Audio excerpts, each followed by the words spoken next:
Kingdoms rise and empires crumble, and the knowledge and wisdom from past ages are lost to the foggy ruins of time.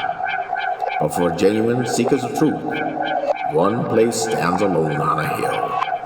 Shining brightly in the darkness, you, dear listener, have reached the Hidden Citadel.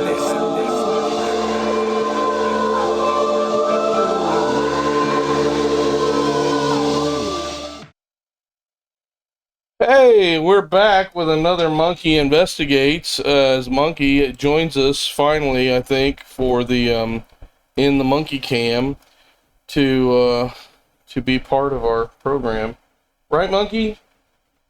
He doesn't say much these days, but anyway, last time we were talking about Nimrod, and this time we're going to continue the discussion about Nimrod, the building of the Tower of Babel, and all host of other things that we get into here at the Citadel. We were talking even about a little bit of demon possession and the idea of how did Nimrod become Gibborim.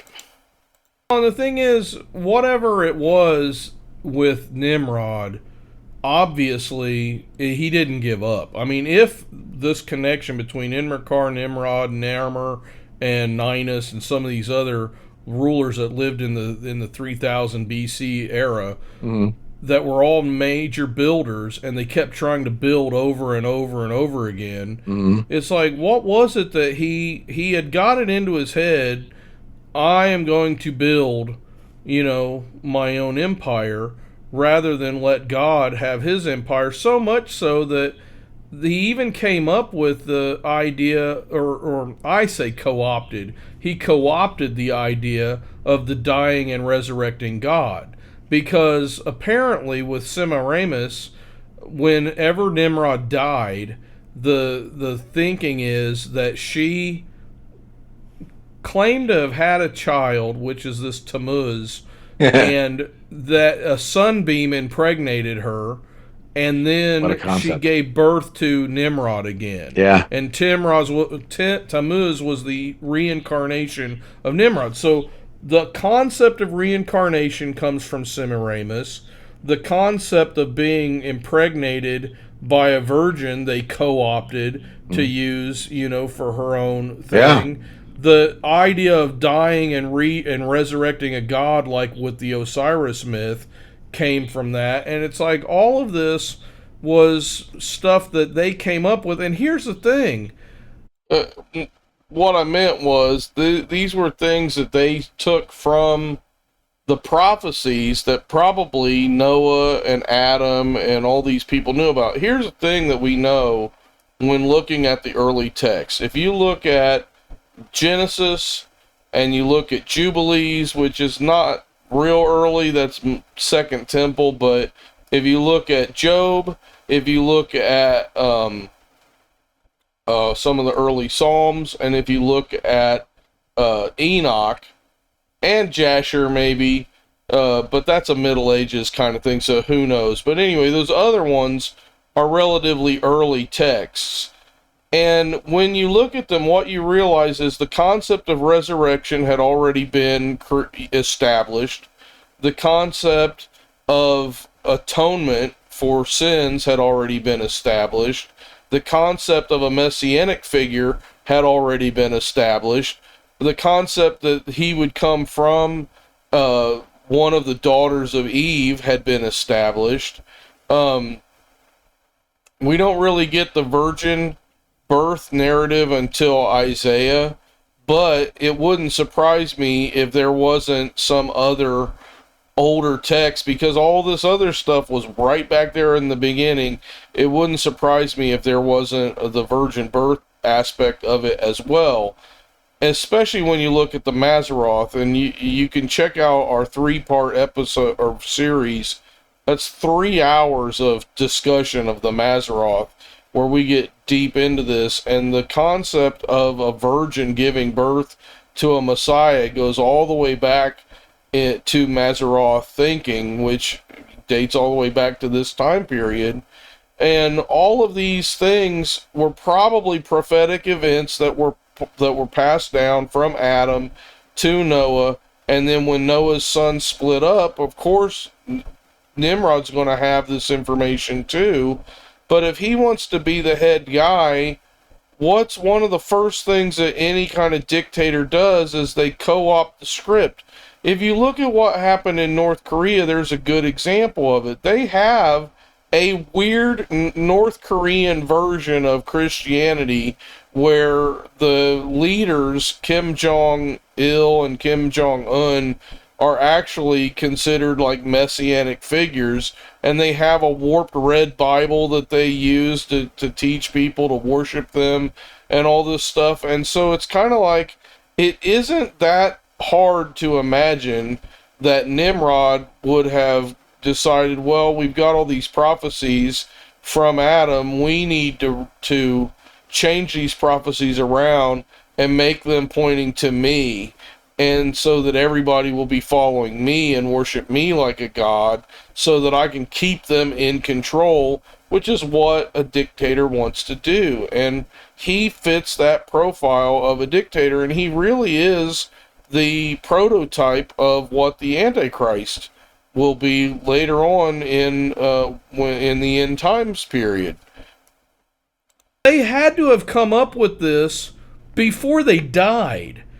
Because this was the doctrine that they created to give to their followers. And so they were basically saying, this is what's going to happen. So that means that it didn't actually happen. Yeah. He didn't really die and resurrect. She didn't really get impregnated by a sunbeam and all this stuff. But what that means is they knew that there was a prophecy about this stuff coming, and they were like, well, how are we going to supplant this? And we're going to come up with our own version of it, so that way it'll spread out to the rest of the world. But if you come up with your own version, that kind of dilutes or eliminates or obviates the original, because when you start doing that, then you start saying, then it makes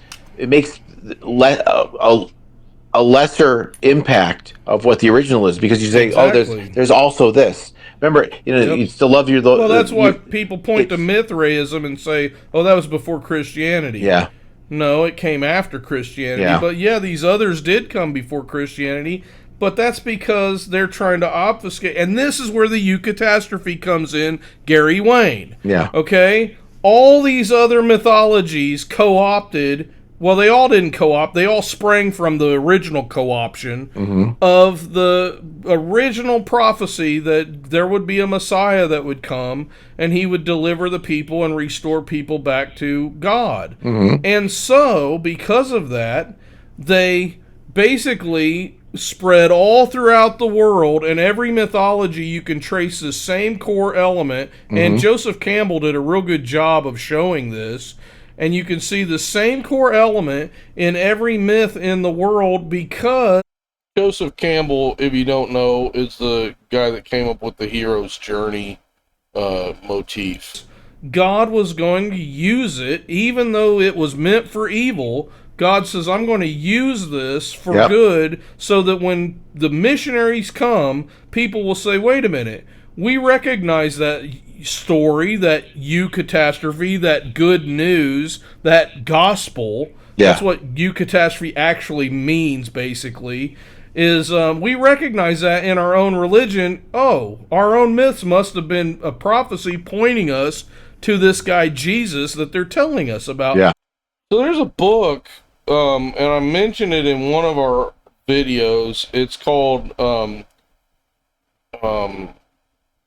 shoot, what is the name of it?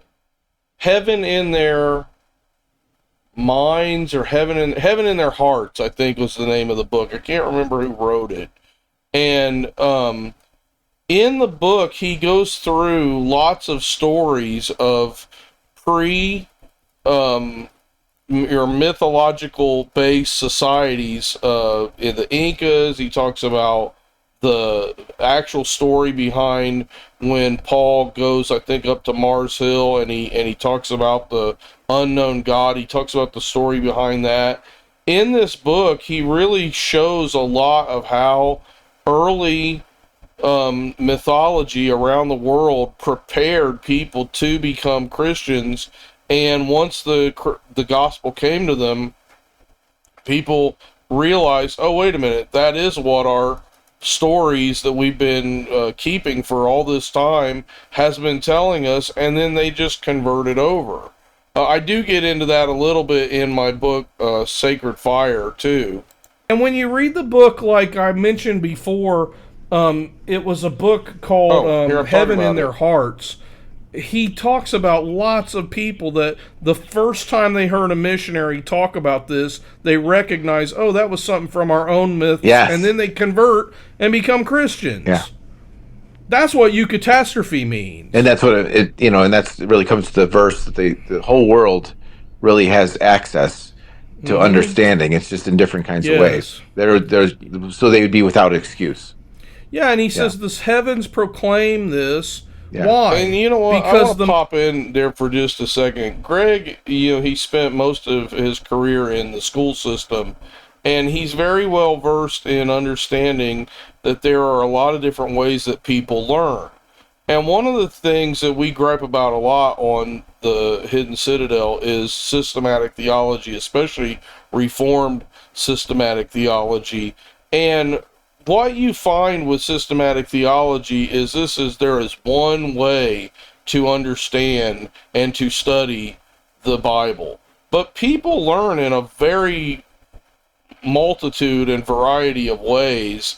And so it's like God did these things like put the story in the stars and have nature speak to us on a spiritual level and stuff, to have these myths sprinkled throughout, because he wanted to draw people to him, and he had many, many different roads to get to one gate. And that gate's Jesus. All of the stars, that was the story of the redemption, and yet Nimrod said, oh, we got to change that too. It's interesting because the proclaim is different from a passive depiction that you have to pursue, interpret, and understand.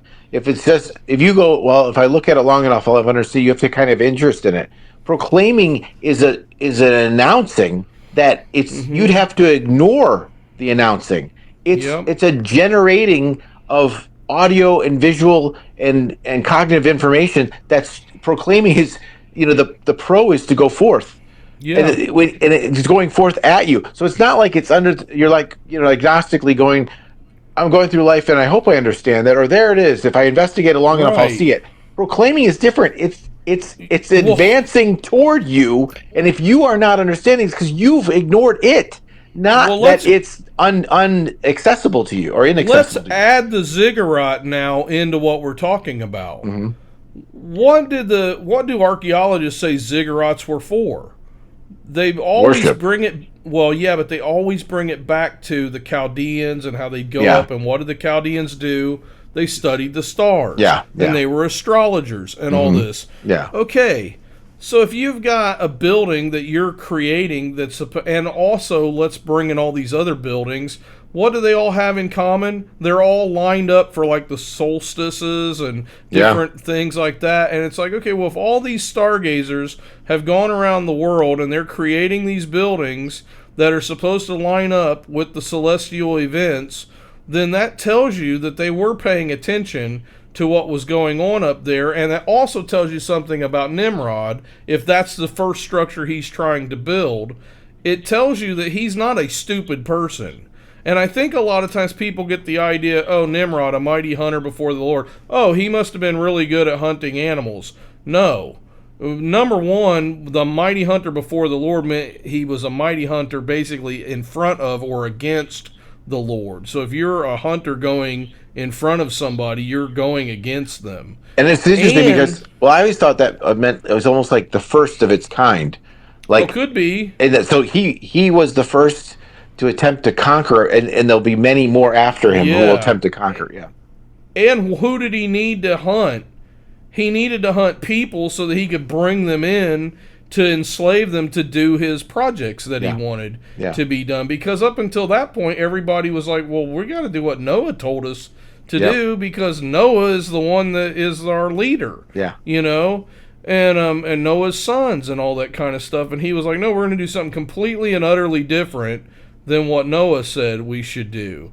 And that's why we have this testament of the writing between Noah and Enmerkar. And the reason writing started was because the messenger couldn't remember everything that Enmerkar wanted to say to Noah, or Utnapishtim, and so he said, give me some clay, and he smashed it down, and he basically drew out pictures so that the messenger would remember, oh yeah, this is all the stuff he wants me to tell.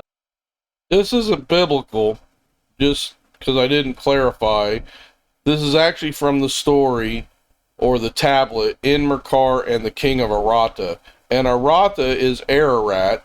The king who lived there had survived a flood, so that was Noah. And Enmerkar is demanding certain things be delivered to him. One of the things that he wants, he starts off with wanting like grain and supplies, and it gradually grows and grows. And from what I understand of what I've read, I think that the concept of Adam and Eve's clothing is brought out in this tablet. Like, it's the first time we get this idea that perhaps there were clothing that belonged to Adam and Eve that somehow was important. And if you think about it, if he's wanting these clothing because it signifies the kingship, then it would completely make sense of the part where Ham disrobes and takes the clothing from Noah, and it totally changes that story into this idea of, I'm going to take the kingship for myself. And it explains why the curse was, no, you will be a servant and to everybody else for the rest of your family generations. And so that kind of, it really makes a lot of sense if Adam and Eve's clothing were the MacGuffin in that story. Noah, when I get there. Another duplication is really interesting, because I've never really thought about it. But it almost seems like, how was it even possible, by an understanding of human ability right now, that one man could construct an ark to hold all the the intricacies of that. I think if we were to look at that, we'd be looking at the same way we looked at the pyramids and that sort of thing. We're like, wow, this was made with such precision, but you had God's influence on how he was to work, this one man, and he made, and it was out of wood, not of mountains, but he was making a salvific. By the way, wood involved in a salvific thing that is allowing life to continue is a really interesting messianic kind of idea. But then you have this, but Noah was able to do that, and then you have the other kinds of things as well. So it's really the pyramids and the supernatural kinds of construction of that stuff. Correct me if I'm wrong, but somebody told me that the Ark encounter is not completely full scale, that they even had to scale it down a little bit. So like that big massive ark that they built in Kentucky, I think that Noah's Ark was even a little bit bigger. Yeah. I don't think it was like a lot bigger, but I think it was like slightly. Like I think theirs is like 98% or something, because they don't have the room or whatever. Yeah, which makes sense. I could be wrong about that, but and I'm like, okay, well, if Noah's Ark was even just a little bit bigger than that thing. I still don't know if that's the case or not. I haven't been there yet, although my wife wants to go in September. So if we go, I will take video and I will bring it back for the Hidden Citadel. But I want to take a little bit of break for a second, and I want to tell you about redbubble.com. We have a lot of t-shirts over at redbubble.com where you can support the channel if you want to. Some of them are funny. Some of them don't even say the Hidden Citadel. They're like Scissors in the Hands of an Angry Cod is the new t-shirt, and we've got the guitar shirts and all sorts of stuff that you might like if you need to get a gift for somebody. And here's some more information about that.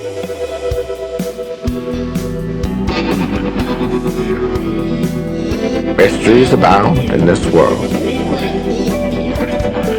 Who built the Great Pyramid or the Tower of Babel? Did Noah's flood interact with the timeline of the dinosaurs? If you are a fan of paranormal investigations, fringe history, and the downright mysterious, then the Hidden Citadel is the community for you. What is the Hidden Citadel? Every week, theologian Willy Minnix, psychologist Greg Kemp dive into biblical mysteries and unexplained phenomena that your Sunday school teacher was too afraid to tackle. We explore if Bigfoot is an interdimensional entity, a fairy, a djinn, or a gray-style extraterrestrial encounter, or perhaps elemental spirits serving the watchers, finishing the job the Nephilim started. From the megalithic ruins of Nimrod and Pumapunku to the ancient engineering of Tiwanaku and Göbekli Tepe, we treat these archaeological enigmas as our home base. If you are brave, curious, and have an open mind for esoteric research, welcome to the Citadel. If you want to support our deep dives, check out the links to our exclusive gear below.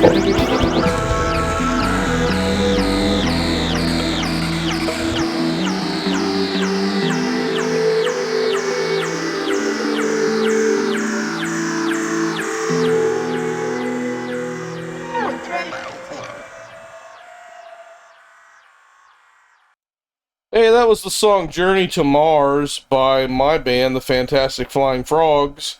And if you enjoy this kind of content, please like and subscribe, tell your friends, pass on the word, because we're a small channel that's just trying to grow out there in a great big world where there's a lot of people who are talking about this stuff. I think we have a little bit of a unique take on it that other people don't have. So anyway, feel free to share this around, but let's go back and hear what else we've got to say here. It's huge. Yeah. I drove by it, and you can see it off in the distance when you're driving by, and I really want to go there sometime, but I'm just like, that thing is incredibly massive. Yeah. You know, and it's like, so if that's how Noah's Ark was made, and he essentially designed it, you know, based off of God's plan, it's like, even if you were just to say, well, he was just a human that made that, and you wanted to take God out of the picture, the guy, he was like Leonardo da Vinci, or something. The guy was a genius. Listen to what you just said there. When you look at it, how could man do that? Okay, if you just do that, then you kind of end up with something incredulous, like then that you can't. But listen to the words you use. He followed God's plan. That's where it should begin and end. That's exactly followed God's plan. Now, the pun there is blueprint. It is will. Yep. It is supernatural. It is a lot of things that have to do with the completion of it. Means that God gave him the ability to complete it. Follow God's plan. So the thing is not he. That has nothing to do with it. The key word is followed. And when you follow, it's transforming. And the transforming part is you're not doing it by your own power. You're doing it by the he. Yeah. You're doing it by so it's really interesting. Well, and I think of the gods, not the he. I think another thing too that Gary's talked about in some of his stuff is before the flood, they were building structures in stone, and they weren't sure whether there was going to be a flood or fire. They weren't sure how God was going to destroy everything. And I kind of, with everything that I'm studying, I think they kind of knew that a flood was coming. And I think they didn't know what to do about it. Yeah. But I think that's why they buried sites like Göbekli Tepe and things like that, because if a flood comes, you can't knock something down with a wall of water that's already buried. Yeah, you know, in the dirt. The thing I like about one of the unless you have the Grand Canyon being formed, and then it would just blast right through it. In our Göbekli Tepe episode, if you want to go check that out, it's on this channel. we talk about how you can take the magnetic spike, the Earth's magnetic field, how it will pull up the Younger Dryas when you factor in how that magnetic spike affects carbon dating. It will pull up the Younger Dryas. You use Septuagint timeline to get it. Noah's flood will line up with the Younger Dryas, and then that also brings the time of Göbekli Tepe right to that time too. So Josephus, what I didn't know when we recorded this, was Josephus said that there were structures that were built by Seth's children to basically encode all of the mysteries and the astronomical information that they knew, so that it wouldn't get lost. And we kind of speculate maybe that's what Göbekli Tepe was, because it certainly has a lot of astronomical data encoded in the structure. Theories about Göbekli Tepe is that it's the Noahic altar. You've seen that one, right? I've seen that, and that makes a lot of sense. That makes a lot of sense. Because when you have all those animals that are depicted there, it's like, that kind of makes makes some sense, and it's not that far from Ararat, Yeah. See, the thing about Göbekli Tepe that we found out was there is a layer. When they were digging down, they found a layer of dead animals, like pulled up there. And so it was like, well, we see that in lots of other places where the flood scientists are always saying, this is evidence of Noah's flood, whenever we see a lot of carcasses together in a boneyard. And there is a boneyard over top, or there was when they dug it out. Interesting is, and they won't let you dig it because of the World Economic Forum, but there are a lot of those tepes. Göbekli is not the only one. It just sounds like several of them. A guy from the 70s. They won't let you dig it. They won't let you understand it. Can you dig it? No. Can you dig it? No, I can't. You can't dig Göbekli Tepe anymore.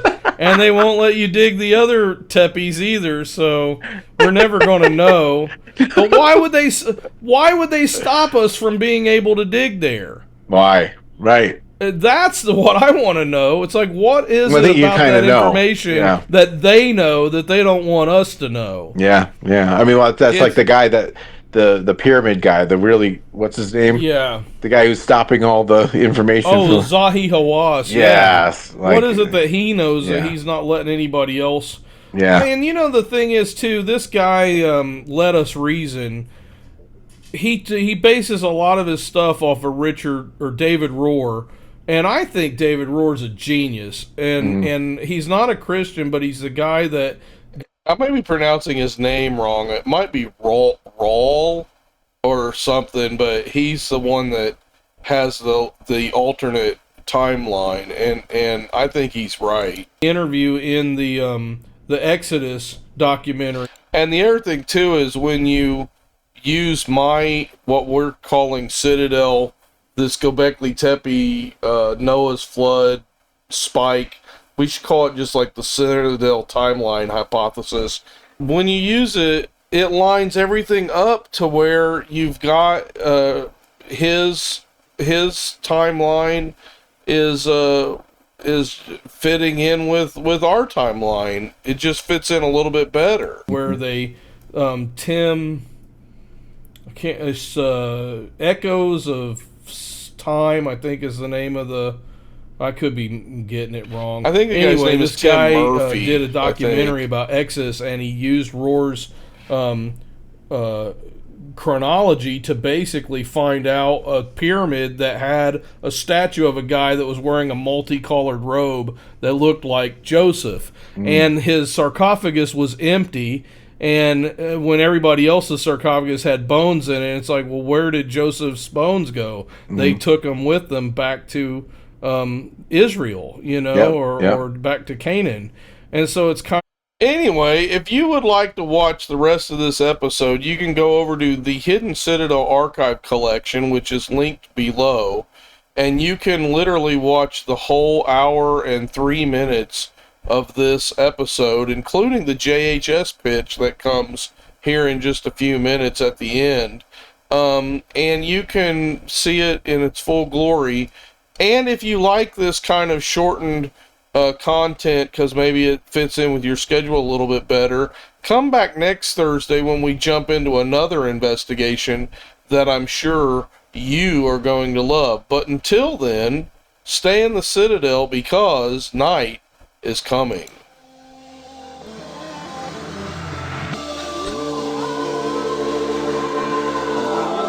The watchman replies, morning is coming, but night will soon return.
The watchman replies, morning is coming, but night will soon return.